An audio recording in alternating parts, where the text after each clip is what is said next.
RetroDaze. When we were kids, there were a handful of spaces that we considered hallowed ground. I'm talking about places like the comic store, the park, arcades, and the toy store. The types of establishments that we'd beg our parents to bring us to and that we dreamed about during uneasy weekday evenings when the boredom of school loomed large. One such establishment was the video rental store. We here at RetroDaze have a collective love of the video store and have produced other videos dedicated to it. But in this one, we want to focus on a single aspect that stuck with us all these years later: VHS cover art.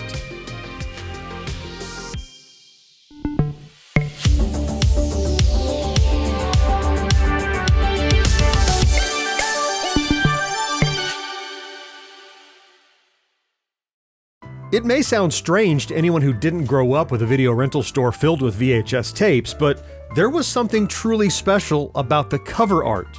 The 1980s dawned with VHS surging in popularity. It wasn't just a new technology, it was a cultural phenomenon. For the first time, we could record programs directly from the television set or watch full movies without commercial interruption from a library of new releases. With increased consumer attention came an increased flow of products, which meant those hallowed video rental stores were invariably stuffed with movies, both new and old. This was all great news for movie lovers, but movie studios and distributors had a problem. How did they get their movies to stand out? One of the answers, as you've probably figured out, was to create particularly vibrant, evocative, and often traumatizing artwork for the VHS boxes. This decision effectively turned every trip to the video store into an endless perusal of various pieces of art. We'd enter the store with the express purpose of renting a movie, and half an hour later our parents would be groaning and begging us to just choose something already. According to Adam Tinius's YouTube video on the subject, studios employed a marketing technique called AIDA, an acronym that stands for Attention, Interest, Desire, and Action. The idea was to create artwork that would move potential consumers through each of these stages to the eventual rental or purchase of the movie. And while the art didn't always achieve this goal, it certainly made quite an impression. Jennifer is the new girl in a strange school. She's taunted by her classmates, haunted by a deadly secret.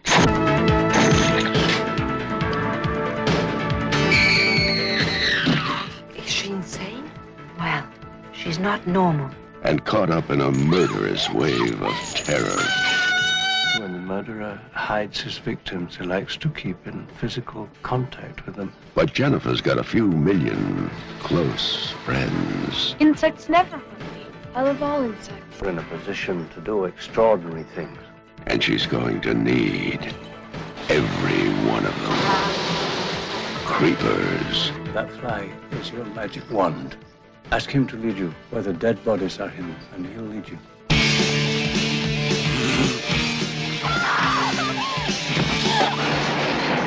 From one of the most acclaimed masters of suspense comes the chilling tale of a young girl trapped in a web of evil. Dario Argento's Creepers. It will make your skin crawl. Creepers was the heavily edited US version of Dario Argento's 1985 giallo film Phenomena. Upon sale to New Line Cinema for distribution in the United States, they cut over 20 minutes and changed the title. The cover art changed as well. Under the name Phenomena, the main cover art depicts Jennifer Connelly's character surrounded by flowers and holding a butterfly. Above her is the title of the movie and two hands stretched out to the sky, surrounded by violet lightning. Ironically, for all the cuts made to the movie, the US VHS art was much more gruesome. The Creepers VHS art again depicts Jennifer Connelly's character, only this time her hand is extended and covered with insects that have flown from the sky and eaten away half of her face, exposing skull, musculature, an unblinking eye, and teeth. For video store patrons of a certain age, this was one of those movies their parents probably didn't allow them to rent, but that didn't stop us from ogling the terrifying artwork on every trip, silently wondering what these ravenous insects were and why the young girl seemed unfazed by her mutilated face. As far as horror VHS art goes, this was only the tip of the iceberg. And now, for the man who can make your dreams come true. It's the one and only Freddy Krueger. Oh God, he's coming back! Yes, Freddy's back with a very special offer that may just revive some of your worst nightmares. Starting now, you can own Nightmares 1 through 4 for just $19.95 each. So you can join Freddy anytime you like. You've got the body. I've got the brain. Look for this special offer along with our 3-pack collector set of Nightmares 1 through 3, now available in this lovely package. So tell your friends. And pleasant dreams. New Line Cinema commissioned Matthew Peak fresh out of art school to create the poster for A Nightmare on Elm Street, asking him to simply just do a girl sleeping with monsters in her head. Well, after reading the script, Peak came up with a few sketches that attempted to capture much more than he was originally asked to, and when Bob Shea, head of New Line, signed off, the artist began hand-painting the poster. The VHS cover uses art taken from the centermost area of the full poster, depicting Nancy lying in bed, her eyes wide with fear and determination, while a gruesome skeletal hand with blades fused to the fingers hovers over her head. Although Peak did create the poster art for Freddy's Revenge, sadly New Line Cinema decided to use different art for the box. For my money, this second tape has the worst cover of the series, with a depiction of Freddy Krueger peering over the edge of a diagonal tear, one side a nighttime sky, the other filled with flames. Peak's poster for the second movie is infinitely better, but my guess is that the popularity of the Freddy Krueger character convinced the studio that putting him on the box would drive more sales and rentals. Matthew Peak's art mercifully returned to the box for Part 3 with another outstanding painting. His poster art for Parts 4 and 5 would also adorn some releases. As discussed in Adam Tinius's video, many of the exploitation films of the 70s and slashers of the 80s use the same kind of marketing in their cover art, with crisp, clear depictions at the very center of the box. So how do these covers effectively grab our attention? First off, none of these designs are muddy or jumbled. Instead, they have clear images in the center of the artwork. In Halloween, it's a brightly lit pumpkin with glowing eyes that first grabs our attention. But then we also notice the knife drawn in a suggestive stabbing position, which is also largest in the center of the design. Having a single image in the center of the design is the simplest way to catch someone's eye. In Monkey Shines, it's a terrifying monkey puppet holding a bloody razor. In The Nest, it's a large cockroach attacking a woman in her underwear. In all of these, the title is large and clearly legible. The color schemes are simplified as well. All three are mostly black and white, with a single color that makes the image pop. For Halloween, it's the bright orange, highlighting the holiday and our main antagonist. And for Monkey Shines and The Nest, the design incorporates red, both in the blood and in the font, suggesting violence and gore. Keeping the layout and color scheme of the design clean, with the main draw front and center, will help grab the consumer's attention. In my own visits to the rental store, I can confirm that many of the covers mentioned in the previous clip were the same ones I'd find myself staring at and often renting. Though, admittedly, despite Halloween and Friday the 13th having iconic imagery, it was always the more gruesome covers that drew my eye. Out of all the box art in his example, Monkey Shines and The Nest are the two that stole my full attention. Dear Mom and Dad, I've been at a sleepaway camp for almost 3 weeks, and I'm getting very scared. Welcome to Sleepaway Camp. Someone is watching you. Hey, Baba, Reba! Someone is waiting for you. Someone wants to scare you to death.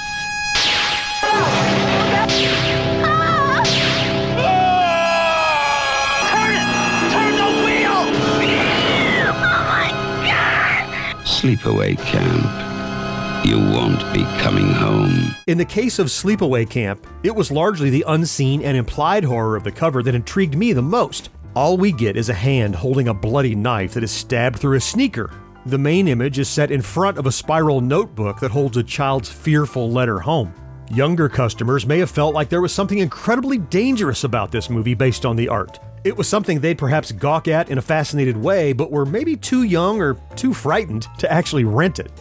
The Keep, with its monolithic title, had a similar unseen danger vibe, as did The Thing, Friday the 13th, and Fright Night. Of course, there were also many over-the-top horror covers, which were my absolute favorites. A 1993 theatrical release, Dead Alive is the horror film critics and audiences are screaming for. Everybody should see this movie. It's the best, goriest film so far this year. Time magazine calls it a family reunion of your bloodiest nightmares. It's really gross, and it's really disgusting, and it's really, really good. The New York Daily News calls Dead Alive the goriest fright film of all time. Brilliant. Brilliant. E! Entertainment proclaims it the most innovative horror film in years. It's like Monty Python meets George Romero. Outstanding! While The Hollywood Reporter calls Dead Alive one of the bloodiest films in cinematic history. Gross, but truly entertaining. Publicity for the movie included a Dead Alive parade down New York City's Fifth Avenue that led to a gala zombie party celebrating the movie's release. Now, perfectly timed for Halloween, Dead Alive will be a must-see for every horror fan. And this movie will provide an irresistible treat for the tremendous teen audience. To ensure that Dead Alive is the hottest renter of the Halloween season, each 3-pack is accompanied by an attention-grabbing Dead Alive candy dispenser with an active screaming device. POP includes a 4-color poster and 4-page brochure. Dead Alive is available in both its R-rated version and its even bloodier unrated version. We dare you to watch it. In high school, writer Tony's friend came over to hang out and brought along a VHS copy of Dead Alive, which he excitedly reported was the goriest fright film of all time. Well, of course, Tony was well aware of the quote emblazoned at the very top of the box, above the face of a woman who was pulling her lips apart to reveal the tiny head of a ghoul. Despite having a little trouble understanding the thick New Zealand accents, Dead Alive became a shared favorite amongst his friend group. Covers like these drew many young horror fans to the genre with their bright colors and grotesque imagery. Movies like From Beyond, Night of the Demons, Microwave Massacre, Creepshow, Popcorn, The Stuff, Army of Darkness, Scanners, Death Spa, and Slumber Party Massacre called out to us from the overcrowded shelves and dared us to rent them. Many of us took that dare and never looked back. Still, that doesn't mean we weren't enthralled by the cover art movies that weren't horror. Fasten your seatbelts, you're going on a trip. We're sending you back to the future. The future is here on video cassette from MCA. Take home the movie that blew America away and drove audiences wild. An absolute dream. The hottest thing to come to the screen. Steven Spielberg presents a Robert Zemeckis film. Back to the Future, now on video and in stores everywhere. The cover for Back to the Future still has the arcane ability to transport me back in time to when I first saw the movie with a group of friends at the local cinema, and it's not the only one. Drew Struzan, who got his start with album covers, is a name too many of us don't know. His expertly airbrushed poster art adorns more movie covers than I can easily count, and I'd wager if you were a big movie fan, at least one of his posters hung on your childhood bedroom wall. There is one artist for every couple of decades that encapsulates what film experience was for a couple of generations. And I think for my generation and the generation right before me, Drew Struzan was the movies. There's images that Drew has drawn that are burned in my brain forever. They'll never go away. His posters are modern-day classics. That's not an opinion, it's a statement of fact. It's not just an ad, you know, it's the first notes of the piece. It's the beginning of the story. His artistic interpretation of what that story is in one image really made you want to run out and see that movie. He is a storyteller, and that's what makes him very, very unique and ranks him with the great poster artists of all time. And when you're talking about the best of the best, you've got Drew sitting right up there with those guys. He's one of the first artists who's become a pop star, a rock star.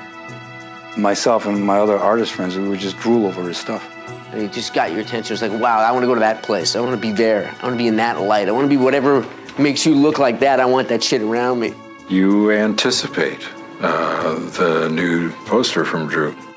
Almost anybody who's anybody in the film business wants him to do posters for them.